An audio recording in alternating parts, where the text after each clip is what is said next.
Visionary. By Douglas Milewski. Elemental P. United States. Copyright 2016 by Douglas Milewski. All rights reserved. Chapter 11. The papers called the attack brilliant because they were morons. The attack wasn't brilliant. It was no more than the logical extension of a few simple tricks.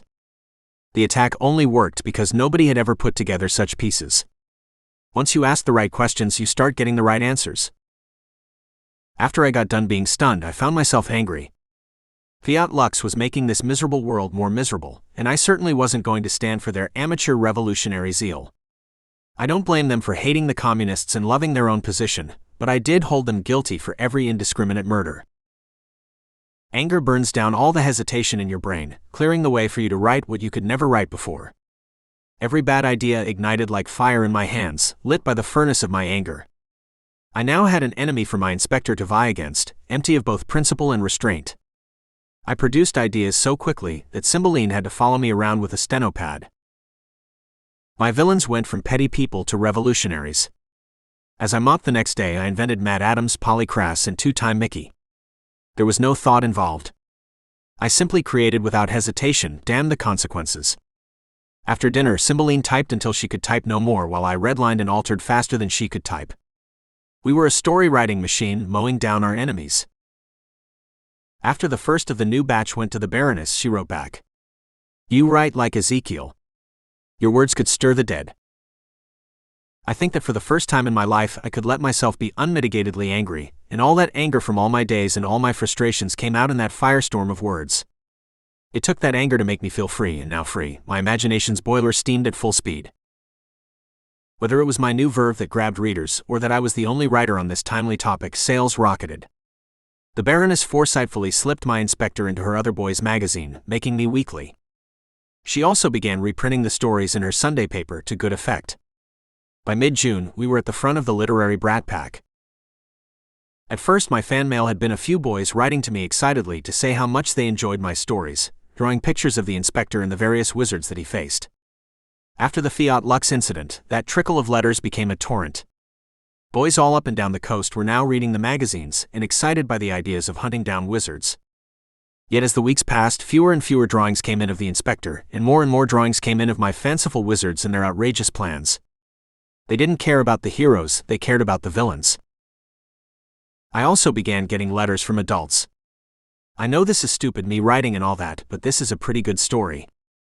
I'm looking forward to the next issue more than my son is sick. This is like all the stories I remember from grade school, except better. It seemed that the Baroness's plan was working. I was the hottest thing in boys' literature. I was heating up like the weather. She had been right all along. Every boy likes magic just like every boy likes guns. There is no such thing as enough in their imaginations, even if the boys were now 30 years old. With my strange upbringing, understanding this was hard. I was in a university at their age. My understanding never met theirs. Yet I still understood that insane hunger inside that demanded more and more. Magic wasn't about what it was about all those things that it could do if only you could figure out how. It was Freud's id, ego, and superego aligned to a common cause. As for my social life, the Baroness saw to that. I found myself a frequent guest for Sunday dinner, handsome in my new summer suit. I was introduced to the weekly mahjong and contract bridge games, where I idled my afternoons away with former government officials. Charlie took me to more fancy houses than I care to count, where I drank aged whiskey and faked my way through the best cigars. On learning of my Ivy Hall connection, with the convenient lie that the war had interrupted my education, the men patted me on the back, gave me their cards, and called me a fellow. One thing united these men: opposition to the Communist Party. Even as we played bridge, bidding and taking tricks behind closed doors, those financiers, ministers, and army officers developed a plan that would eliminate the communists and give them the government. With my success came visibility, and with visibility came the Communist Party. We should have foreseen something like this, but we were fools in that regard. We had been so focused on success that we had never focused on consequences. My reward for success was an up-and-coming party member with ambitions. On a Thursday, just after sunset, she knocked on my door with a gracelessness and a directness that declared her a politician of the lowest order. When I opened the door, a half-blood with a large nose stuck out her hand stiffly, introducing herself. "I'm Comrade Fate. Have you heard of me?" I shook my head. Should I have? You have now. I'm the party member that gets things done. May I come in? The only wise answer to that question was yes. I surmised that Comrade Fate was a lower-level party member as she arrived without a driver or a bodyguard, then had walked up 10 flights of steps. All she had to show of herself with was an ugly suit, including pants, and as far as I could tell from the bulge under her arm, a pistol. She seemed about my own age and vaguely familiar. I couldn't call her pretty because she wasn't, yet I couldn't call her ugly because she wasn't. The word that I'll use is handsome, but I still don't think that I've captured the spirit that showed on her face. Fate sat herself at my table, across from the typewriter. Get a couple glasses, she ordered, taking out a silver flask from that underarm holster. I don't prefer drinking. I brought some orange juice as well, she gloated, because nobody these days had orange juice. Without asking, she made 2 screwdrivers, ensuring that I drank mine. She sipped and began her pitch. We both want things. You want a better career, freed from unnecessary interference, and I want to matter within the party. These are 2 reasonable and predictable things. The point is, as you know, that the world doesn't work that way unless you have friends. That's where we can help each other. Consider for a moment how your popularity can help you. Others will want to ride your coattails. That's reasonable. If they want to ride, then they should pay, which is also very reasonable because you have coattails worth riding. I am one such person and I am willing to pay. The more that I ride your coattails, the better that I can deliver. It's a symbiosis of sorts. It's like that bird that likes to live on a rhinoceros. I wanted to push her out right then. I suppose that I tried to stand up and get rid of her, but she stopped me. Hear me out. I am well entrenched within the party. I got my start in Ivy Hall just before the war, so I am a pre-revolutionary. My member number is in the double digits, which gets me significant privilege. My status gets me access to the party-run stores, for instance, where goods and services unavailable to the general public are available to me. That also gets me access to better housing and better neighborhoods. In many cases, it gets me deference from higher party members. What I can offer you is the better things in life. I can offer you the trophies of success. What I offer is those things that you deserve. What I require is your reputation. I understand that you get significant chunks of fan mail. The censors are already rather annoyed with having to go through it. They don't see the gold mine there. Those letters represent opportunities to politicians like me. There are always people in trouble looking for someone who cares. Instead of letting the censors do that work, weeding out all the cries for help, I can read through those letters with the intention of actually helping people. Look at this one here. Young George, a straight-A student, can't afford to pay to get into the school of his choice.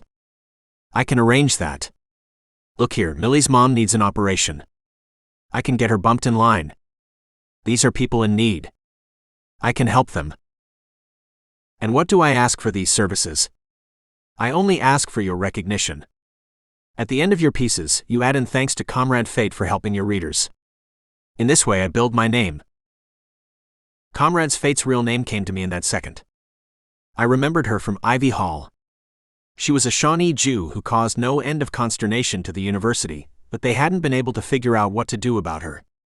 I knew of her only by reputation, she being a problem at the university. Eisenberg. Her name was Sophia Eisenberg, a brilliant young woman at learning any system and exploiting its inconsistencies, and by all indications she was still up to her usual tricks. She was the first woman to ever enter Ivy Hall by citing that the rules for the all-male school never actually forbid women. Who needed a rule like that for an all-male school? Now that same force of nature had changed her name to Fate, I suppose so that she could say that fate had come knocking. That's the carrot, and I'm not dumb here. What's the stick? You are a very intelligent man, Mr. Jackson. I compliment you on your skill. You should really join the party. As I rise in prestige, I could use a man like you. A good campaign speech is gold. Would you like to be my speech writer? I wasn't going to be sidetracked. What's the stick? Hold on. Here, look in my bag. The woman pulled out a bottle of champagne, several foreign cigars, continental chocolate, a pack of girly playing cards, and a tin of caviar. Just to show you that I'm on the level, these are for you. I am a woman of my word. I can deliver. What's the stick? I really wanted to know what was in my bag. The stick is simple.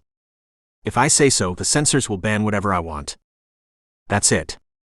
You never sell a thing again. I can get this building nationalized. I can get you pushed down to the bottom of every list known to man. I can get you put onto lists that you don't even know about and never want to be on. You can find yourself listed as a member of Fiat Lux. Imagine being a wizard in this climate, Mr. Jackson. I don't imagine that the police will be at all kind to you. Just imagine being blamed for the next attack. Would you even live through the arrest? I had to nod at that. Yes, those were some mighty hurting sticks. Then I'm in, I said, because there was nothing else that I could say. I bit into this little alliance with the full knowledge that it would soon become bitter. What else could I do? The only person who might really object was the Baroness, which I hoped was the case, as she had enough clout to back off this third-rate party member. As a matter of professional pride, I never believe my own lies. I expected that the same was true of Comrade Fate. Fate pointed out the window to Connolly Square, the artsiest and edgiest part of town. That was where all the successful people lived, at least as far as art was concerned. There are many nice flats there. I have one lined up. We just pushed out someone for buggery, and I put a hold on the lease. It's yours if you want it. She pointed into the night. Beyond where she pointed, an unexpected red light lit up the night sky, flare drifting downward. Even the low clouds glowed red like fire burning the sky. Such signal flares can be found in any marine supply store. They had been used during the war, lighting up battlefields at night with their crazy bright phosphorus fire. I presumed that somebody was a joker and didn't really know what they were doing. They'd asked who lit the flare. 10 seconds later, a second flare appeared. The new flare did not shoot up from the ground, which was damn suspicious. I should have spotted the flare's trail going up. There was no trail. It hadn't shot up from the ground. It just appeared in the sky, this time closer to the harbor. Something strange was going on. The flares had to be teleporting in. Why? I began searching the ground, looking for the action below. My building gave me a great vantage. Whatever they were lighting up, I should be able to see it too. I need to go now, said Fate, snatching her purse. I'll pick you up tomorrow. Just you. I'll call. The woman left her bag as she hustled out, slamming through the stairwell door. The third flare showed up close to the harbor and a little lower. This had to be Fiat Lux. Who else would do something as inexplicable as this? Somebody out there was acting as a forward observer and telephoning the results back. With each launch, they narrowed in on their target. Clever. But what could you set fire to with a flare? My eyes ran across the city, looking for targets in the harbor. Were they aiming for a fuel storage tank? They would be disappointed. Ships ran on diesel or coal. Were they that dumb? They hadn't been that dumb before. Then my eyes fell onto the Bolshevik cruiser Navarin, and I knew. Given the political upheaval in Britain and the Tories' vow to reunite the empire, our Bolshevik allies had sent the cruiser Navarin to tour our ports as a declaration of their support. It had arrived several days ago with great fanfare, the government ordering the news story onto the front page of every newspaper. The army had even sent an airship to circle about. Presumably the Navarin, being a cruiser, had a powder magazine, or whatever counted as a powder magazine. If you could teleport a lit flare into the ship, into the correct compartment, then you could blow it up. That was a damned fine plan. Fiat Lux was now teleporting one flare every 20 seconds. By my rough count, a circle should be able to teleport 10, maybe 12 of these before exhaustion set in. Flares were incredibly light and easy to fling. With substitute members, maybe they could stretch the attack out to 15 flares. Could they blow up that ship in 15 shots? I could. We taught men how to zero in with artillery in the army. This was an artillery attack by the book.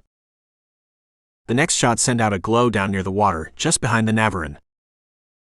At this point, someone on the cruiser had worked out the same thing that I had. The ship bellowed out smoke, rushing to move itself, but its boilers were cold. The race was now on between fire and smoke. Meanwhile, the army airship had begun dumping water, ascending as fast as possible. Down at the docks, people were gathering closer to the ship, eager to figure out those strange flares. Damned fools.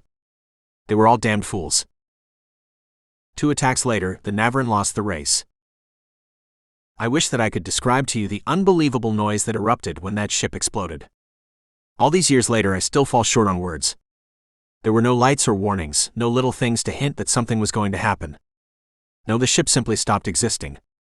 The first second or so was silent as the sound had not yet reached my ears, then the shockwave rocked the building. I saw a 20-ton gun assembly soar for 2 blocks. I saw the pier disintegrate along with all the nearest buildings. I have no idea what happened to the onlookers as smoke and dust engulfed them. Hundreds must have been killed outright. Of the Navarin's crew, most survived as they were on shore leave. Of the ones who died, they were the skeleton crew, or they hadn't gone far enough away, drinking in the first watering hole that they found. Fiat Lux took responsibility, dropping leaflets over the city. They reiterated their demands, calling on the aid of Britain. This time the demands were signed by someone calling himself Divine Right. I sat there in shock, unable to do anything. Downstairs, Charlie screamed at the top of his lungs, unable to stop. I think that every veteran must have thrown himself on the ground that evening as the great fireball emerged above the city, a pillar of fire. That was the God that Fiat Lux intoned, the God of Moses who drowned Pharaoh's army and conquered Canaan with an ark. The God of the Old Testament showed no mercy, killing all men, women, children, and cattle. I remember crying for much of that night. After the attack, I realized the danger of my situation. I was a trained artillerist, living on the top of a building within full sight of the Navarin, and my only alibi had just issued an extortion threat against me. Even the Baroness would be hampered getting me out of this situation.